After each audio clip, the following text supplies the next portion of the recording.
Section 12తో పాటు section 12 కింద ఫిర్యాదుదారుడు ప్రస్తుత దరఖాస్తును దాఖలు చేస్తున్నాడు. గృహ హింస నుంచి మహిళల రక్షణ చట్టం 2005లోని 18, 19, 20, 22, 23 ఫిర్యాదుదారునిపై ప్రతిస్పందకులు చేసిన శారీరక వేధింపులు, మాటల దుర్వినియోగం, భావోద్వేగ దుర్వినియోగం, ఆర్థిక దుర్వినియోగం యొక్క అనేక సంఘటనలు క్రింద వివరించబడ్డాయి. 28/12/2018న విశాఖపట్నంలోని హోటల్ 4 పాయింట్స్లో హిందూ సంప్రదాయం, కుల సంప్రదాయం ప్రకారం బంధువులు, స్నేహితులు, వివాహ పెద్దల సమక్షంలో పెళ్లి చేసుకున్నట్లు ఫిర్యాదులో పేర్కొన్నారు. పెళ్లైన వెంటనే అదే హోటల్లో పెళ్లి జరిపించారు. వివాహ సమయానికి 1వ ప్రతిస్పందకురాలు ఇప్పటికీ ఢిల్లీలోనే చదువుకుంటున్నారని, ఆమె దుబాయ్లో స్పెషలిస్ట్ రేడియాలజిస్ట్ గా పనిచేస్తుండటంతో రేడియాలజీలో గోల్డ్ మెడలిస్ట్ కావడానికి ముందు అపోలో హార్ట్ హాస్పిటల్లో రేడియాలజీ విభాగాధిపతిగా పనిచేశారు. విశాఖపట్నం వివాహ సమయంలో ఫిర్యాదుదారుడు వరకట్నం కింద 50 లక్షల రూపాయలు, మొదటి ప్రతివాదికి 20 లక్షల రూపాయలు, ప్రతి సోదరికి 10 లక్షల రూపాయలు, చీర సామానులతో పాటు 20 లక్షల ఆభరణాలు, పెళ్లి ఖర్చులు 20 లక్షల రూపాయలు, సంక్రాంతికి 1వ ప్రతివాదికి ఒక వజ్ర ఉంగరం ఇచ్చినట్లు గౌరవనీయ న్యాయస్థానం దృష్టికి తీసుకురావడం సముచితం. 2019లో 1వ తరగతి చదువుకు దుబాయ్లో ఉద్యోగం సంపాదించడానికి 35 లక్షల రూపాయలు ఖర్చు చేయగా, పండుగల సందర్భంగా చిన్న చిన్న బహుమతులు మినహాయించి పెళ్లి ఖర్చుల కోసం 1,45 లక్షల రూపాయలు ఖర్చు చేసింది. 1వ ప్రతివాది ఫిర్యాదుదారుడిని బలిపశువును చేశాడు. ఎందుకంటే అతను చదువుకోవడానికి మరియు దుబాయ్లో ఉద్యోగం పొందడానికి ఫిర్యాదుదారుని తన వంతుగా ఉపయోగించుకున్నాడు. మరియు ఇప్పుడు అతను తన కుటుంబ సభ్యుల చేతిలో కీలుబొమ్మ కాబట్టి తన కుటుంబ సభ్యుల సహాయంతో బాగా వండిన కథతో ముందుకు వచ్చాడు. ఇక్కడ ప్రతిస్పందకులు నెం 2 మరియు 3 అయిన 1వ ప్రతిస్పందకుని యొక్క తల్లి మరియు సోదరి. ఉద్యోగం వచ్చే వరకు బాధితురాలి ఖర్చులన్నీ ఫిర్యాదుదారుడే చూసుకున్నాడని, తన ఉద్యోగం కోసం ఎలాంటి మర్యాద లేకుండా ఆసుపత్రుల చుట్టూ తిరగాలని ఒత్తిడి చేశాడని పిటిషన్లో పేర్కొన్నారు. 1వ ప్రతివాదికి ఉద్యోగం వచ్చిన తర్వాత అదనపు కట్నం తీసుకురావాలని ఫిర్యాదుదారుడిని వేధించడం ప్రారంభించాడని, ఏనాడు బాధితురాలి బాగోగులు చూసుకునే ప్రయత్నం చేయలేదని పేర్కొన్నారు. ఫిర్యాదుదారుడు మరియు శిశువు మరియు అతను వారి కోసం ₹1 కూడా ఖర్చు చేయలేదు. అతని ఆదాయ వివరాలు తెలియవు. అతను తన పూర్తి వేతన మొత్తాన్ని 2-3 సంవత్సరాలకు మరియు భారతదేశంలో ఆనందించే ఇతర కుటుంబ సభ్యులకు తన డబ్బుతో పంపేవాడు. 1వ ప్రతివాది మొదట ఫిర్యాదుదారుని సంప్రదించి ఆమెను వివాహం చేసుకోవడానికి ఒప్పించాడని పేర్కొన్నారు. ఆమె బాగోగులు చూసుకుంటానని హామీ ఇచ్చారు. కానీ అసలు ప్లాన్ ఏంటంటే, ఆమె కంటే తక్కువ అర్హత ఉండటంతో కేవలం డబ్బుల కోసమే ఆమెను పెళ్లి చేసుకుని దుబాయ్లో డిపెండెంట్ వీసాపై ఉద్యోగం సంపాదించాలనుకున్నాడు. అతని ప్రణాళికలు నిజమైన వివాహ సంబంధం కోసం కాదు, కానీ తన స్వార్థం కోసం ఫిర్యాదుదారునికి చాలా మానసిక వేదనను కలిగిస్తాయి. చదువు పూర్తికాకముందే పెళ్లి చేసుకోవాలని 1వ ప్రతివాది పట్టుబట్టడం, అప్పటికి ఆమె దుబాయ్లో ఉద్యోగి కావడంతో ఫిర్యాదుదారుడు సహకరించి సెలవు తీసుకున్నాడని, అది వక్రీకరించబడిందని, ఫిర్యాదుదారుడి తప్పిదం ఉందని ఆరోపించారు. 1వ ప్రతివాది విద్యార్థి కావడం, సొంత ఉద్యోగం గాని ఎలాంటి ఆదాయ వనరులు గాని లేకపోవడంతో ఫిర్యాదుదారుల జీతంపైనే పూర్తిగా ఆధారపడి ఉన్నాడు. ఫిర్యాదుదారుని వివాహం చేసుకోవడం యొక్క ఏకైక ఉద్దేశ్యం డబ్బు కోసం. ఫిర్యాదుదారుడికి దుబాయ్లో ఉద్యోగం రావడంతో హెచ్ఐ నిజస్వరూపం బయటపడింది. కేవలం డబ్బుల కోసమే పెళ్లి చేసుకోవాలన్నది అతని దురుద్దేశం. 1వ ప్రతివాదితో పాటు ఇతర ప్రతివాదులు ఫిర్యాదుదారుడిని కులం పేరుతో దూషించడం ప్రారంభించారు. కేవలం డబ్బుల కోసమే ఎస్సీకి చెందిన వారైనా పెళ్లి చేసుకుంటారని ఆయనే స్వయంగా దుబాయ్లో బహిరంగంగా ప్రకటించి బిగ్గరగా చెప్పారు. దుబాయ్లో ఎస్సీ, ఎస్టీల రక్షణకు ప్రత్యేక చట్టం లేనందున 1వ ప్రతివాది దానిని అనవసరంగా సద్వినియోగం చేసుకున్నారని, తప్పు తనపై ఉందని, పైగా దుబాయ్లో నమోదైనవన్నీ తన బాధ్యతల నుంచి తప్పించుకోవాలని భావించి విశాఖకు వచ్చి ఎఫ్సిఓపి 1337/2022 దాఖలు చేశారు. విడాకుల కోసం, ఎందుకంటే ఫిర్యాదుదారు తనను తాను నిరూపించుకోవడం కష్టం మరియు బాధాకరంగా ఉంటుంది. పైగా సాక్ష్యం దుబాయ్లో ఉంది. ఫిర్యాదుదారు తన భాగస్వామిగా భావించిన 1వ ప్రతివాది విలాసవంతమైన ఖర్చు కోసం 20 లక్షలకు పైగా ఖర్చు చేసినట్లు కూడా సమర్పించారు. ఒకటవ ప్రతివాది డబ్బు డిమాండ్ చేస్తూనే ఉన్నాడు. ఫిర్యాదుదారుడి డబ్బు అయిపోయినప్పుడు ప్రతివాదుల యొక్క నిజమైన రంగు మరియు స్వభావం వెలుగులోకి వచ్చింది. వాస్తవానికి ఒకటవ ప్రతివాది మానసిక స్థితి సరిగా లేదని ఆయన దాఖలు చేసిన ఎఫ్సూపిని బట్టి చుక్కలను అనుసంధానం చేయడం ద్వారా స్పష్టంగా అర్థమవుతుందని, మొదటి ప్రతివాది ఆ పిటిషన్ దాఖలు చేయడానికి ముందు ఎటువంటి నోటీసు ఇవ్వలేదని, ఎలాంటి సంప్రదింపులు జరపలేదని పేర్కొన్నారు. అతను ఉన్మాది అని, దాంపత్య జీవితాన్ని గడిపే సామర్థ్యం లేదని కూడా చెప్పడం సముచితం. ఒకటవ ప్రతిస్పందకుడికి అంగస్తంభన సమస్య కూడా ఉంది. ఇది నపుంసకత్వం తప్ప మరేమీ కాదు. అందువల్ల ఫిర్యాదుదారునికి తమ వివాహం నుండి తన స్వంత సంతానం కోసం ఐవీఎఫ్ ను ఆశ్రయించడం తప్ప వేరే మార్గం లేదు. చిన్న వయసులో కూడా దాంపత్య జీవితం లేకపోయినా భారతీయ యువతిగా వైవాహిక సమాజం పట్ల గౌరవంతో ఫిర్యాదుదారు ఒకటవ ప్రతివాది చర్యలను సహిస్తూనే ఉంది.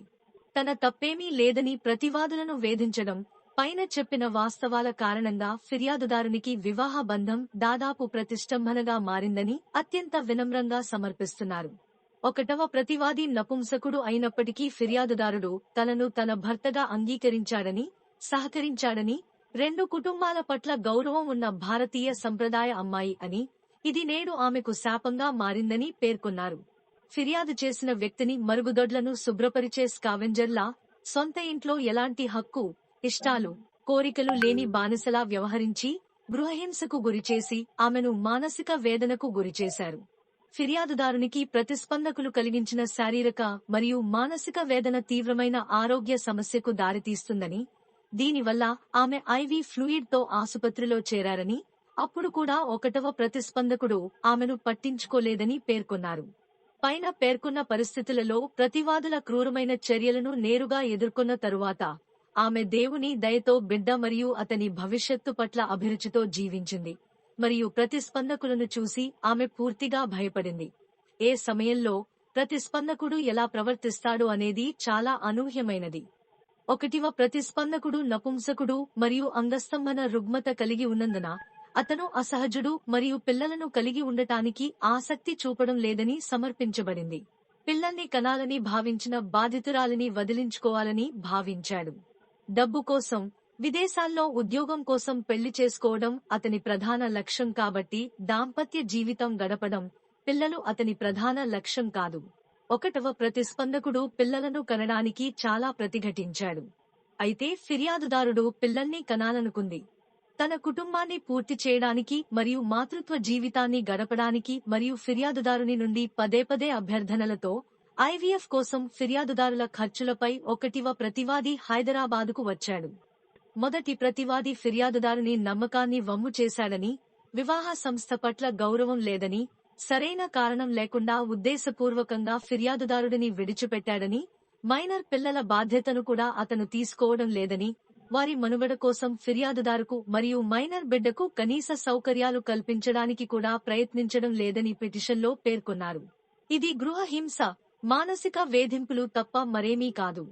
న్యాయం జరగడమే కాదు, అది కూడా జరగాలి అనేది చట్టం యొక్క ప్రాథమిక సూత్రాలు. తన స్వంత పిల్లల కుటుంబంతో సంతోషకరమైన వైవాహిక జీవితం కోసం ప్రేమపూర్వకమైన ఆశతో ఒకటివ ప్రతివాదిని వివాహం చేసుకునే మరొక అమాయక బాలిక ప్రాణాలను రక్షించడం, మరియు ఆమె కూడా దానిని కోల్పోతుంది. ఇది మానవతా దృక్పథంతో పాపం అవుతుంది, ఎందుకంటే సెక్స్ అనేది ఒక జీవసంబంధమైన అవసరం మరియు ఒక భారతీయ అమ్మాయికి ఇది పూర్తిగా రహస్యమైనది మరియు సాంప్రదాయిక స్వభావం కలిగినది కాబట్టి లైంగిక సుఖానికి మహిళలు ఆకలితో ఉండకూడదు. దీనికి ఫిర్యాదుదారు గృహ హింస తప్ప మరేమీ కాదు. శారీరక వేధింపులు, మానసిక వేధింపులు మొదలైనవి. ఒకటవ ప్రతిస్పందకుడు తన కుటుంబ సభ్యుల చేతిలో మూగా కీలుబొమ్మగా ఉంటాడు. వారి బాణీలకు అనుగుణంగా ప్రవర్తిస్తాడు.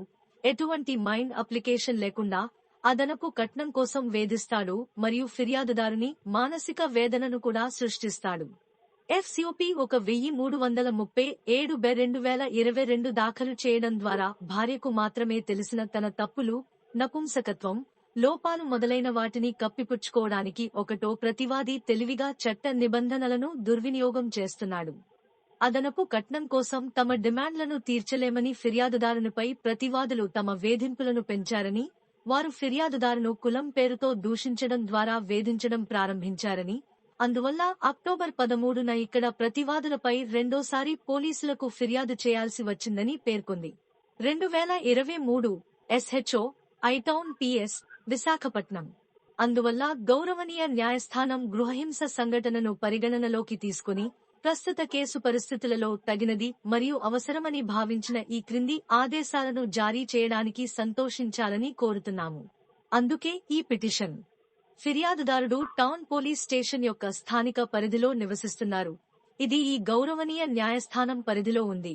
అందువల్ల ఈ గౌరవనీయ కోర్టు ప్రస్తుత పిటిషన్ను విచారించే అధికార పరిధిని కలిగి ఉంది. 1. సెక్షన్ 18 కింద ప్రొటెక్షన్ ఆర్డర్. 1వ ప్రతివాదిపై నిషేధం విధించడం ద్వారా గృహహింస చర్యలను నిషేధించడం. సెక్షన్ 20 ప్రకారం ఆర్థిక ఉపశమనం. నెలకు రూ. 20,000 తన మెయింటెనెన్స్ కోసం. బి. లిటిగేషన్ ఖర్చుల కోసం రూ. 50,000. సెక్షన్ 22 కింద పరిహార ఉత్తర్వు.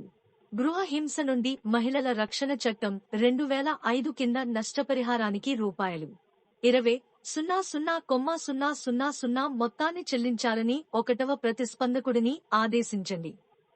4. సెక్షన్ 23 పైన పేర్కొన్న వాస్తవాలు మరియు కేసు యొక్క పరిస్థితుల దృష్ట్యా మరియు ఫిర్యాదుదారుడు ఆహారం, నిర్వహణ మరియు ఆశ్రయం యొక్క ప్రాథమిక అవసరాలు పూర్తిగా లేకుండా ఉన్నాడు మరియు జీవించే మార్గం లేదు.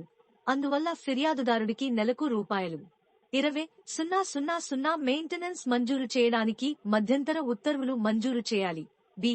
ఫిర్యాదుదారుడు తన వైవాహిక జీవితం అంతటా మానసికంగా మరియు శారీరకంగా అత్యంత క్రూరంగా వ్యవహరించాడు మరియు ఆమెకు అనుకూలంగా ఒక ప్రధాన కేసు ఉంది. ప్రతివాదులు అనేక గృహహింస చర్యలకు పాల్పడ్డారని, ప్రస్తుత చట్టం ప్రకారం ప్రతివాదుల నుంచి పోలీసులు రక్షణ పొందేందుకు అర్హులని, లేని పక్షంలో ఫిర్యాదుదారుడికి తీవ్ర పక్షపాతం, హాని కలుగుతుందని పేర్కొంది. మునుపటి లిటిగేషన్ వివరాలు ఏవైనా ఉంటే. మొదటి ప్రతివాది విడాకుల కోసం F. 1337/2022 దాఖలు చేశాడు. ఇది విశాఖపట్నంలోని గౌరవనీయ అదనపు కుటుంబ కోర్టులో పెండింగ్లో ఉంది. గృహహింస నుంచి మహిళల రక్షణ చట్టం 2005లోని సెక్షన్ 12 కింద సమర్పించిన ఫిర్యాదు. APCF SV చట్టంలోని సెక్షన్ 10 కే ప్రకారం రూ. 1 ఫిక్స్డ్ కోర్టు ఫీజు చెల్లించాలి. అందువల్ల గృహహింస నుండి మహిళల రక్షణ చట్టం 2005లోని సెక్షన్ 18, 20, 22 మరియు 23 ప్రకారం గౌరవనీయ న్యాయస్థానం అటువంటి అన్ని ఉత్తర్వులు లేదా ఏదైనా ఉత్తర్వులను సరైనదిగా మరియు సరైనదిగా జారీ చేయడానికి సంతోషించవచ్చని ఫిర్యాదుదారుడు కోరుతున్నాడు. ఫిర్యాదుదారునికి అనుకూలంగా రక్షణ ఉత్తర్వులు. ప్రతివాదులు గృహహింస చర్యకు పాల్పడకుండా నిరోధించడం.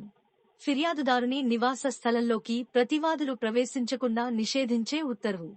వ్యక్తిగత, మౌఖిక లేదా రాతపూర్వక లేదా ఎలక్ట్రానిక్ లేదా టెలిఫోనిక్ కాంటాక్ట్తో సహా ఫిర్యాదుదారునితో ఏ రూపంలోనైనా కమ్యూనికేట్ చేయడానికి ప్రతిస్పందకులు ప్రయత్నించడాన్ని నిషేధించే ఉత్తర్వు. ప్రతివాదులు ఇరుపక్షాలు ఉపయోగించిన లేదా కలిగి ఉన్న లేదా అనుభవించిన ఏవైనా ఆస్తులను, ఫిర్యాదుదారుడు మరియు పార్టీలు సంయుక్తంగా కలిగి ఉన్న ఇతర ఆస్తులను గౌరవ న్యాయస్థానం అనుమతి లేకుండా విడిగా మరియు ఫిర్యాదుదారుడు లేదా ప్రతివాదులు విడివిడిగా బదలాయించడాన్ని నిషేధించే ఉత్తర్వు.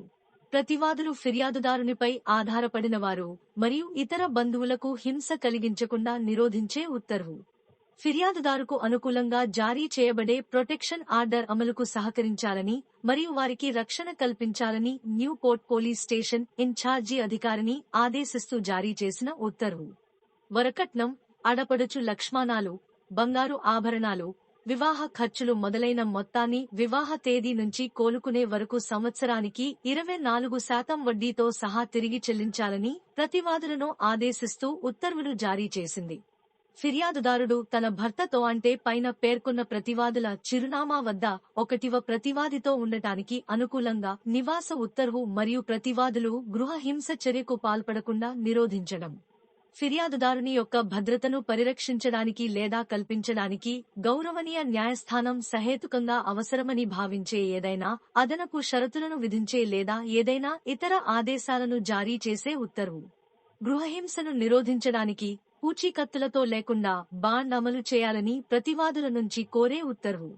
గృహ హింస కారణంగా ఫిర్యాదుదారుకు కలిగిన ఖర్చులు మరియు నష్టాలను పూడ్చడానికి ప్రతివాదులకు రూపాయలు 20,00,000 ఆర్థిక ఉపశమనం చెల్లించాలని ప్రతివాదులను ఆదేశిస్తూ జారీ చేసిన ఉత్తర్వు. ఫిర్యాదుదారునికి నెలకు రూ. 20,000 మెయింటెనెన్స్ చెల్లించాలని 00,00,000 నుంచి ఫిర్యాదుదారునికి పిటిషన్ దాఖలు చేసే తేదీ వరకు మరియు భవిష్యత్తులో 1వ ప్రతివాది యొక్క స్థితి మరియు ఆదాయాన్ని పరిగణనలోకి తీసుకోవాలని 1వ ప్రతివాదిని ఆదేశిస్తూ జారీ చేసిన ఉత్తర్వు. ప్రతివాదులు చేసిన గృహ హింస చర్యల వల్ల కలిగే మానసిక హింస మరియు మానసిక క్షోభకు రూపాయలు 20,00,000 నష్టపరిహారం చెల్లించాలని మరియు న్యాయ ప్రయోజనాల దృష్ట్యా గౌరవనీయ న్యాయస్థానం న్యాయమైనది మరియు సముచితమైనదిగా భావించే ఇతర ఉత్తర్వులు లేదా ఆదేశాలను జారీ చేయాలని ప్రతివాదులను ఆదేశిస్తూ జారీ చేసిన ఉత్తర్వు. పిటిషన్ ఖర్చులు మరియు అటువంటి ఇతర ఉపశమనం లేదా ఉపశమనం కొరకు గౌరవనీయ న్యాయస్థానం కేసు యొక్క పరిస్థితులలో తగినది మరియు సముచితమైనదిగా భావిస్తుంది.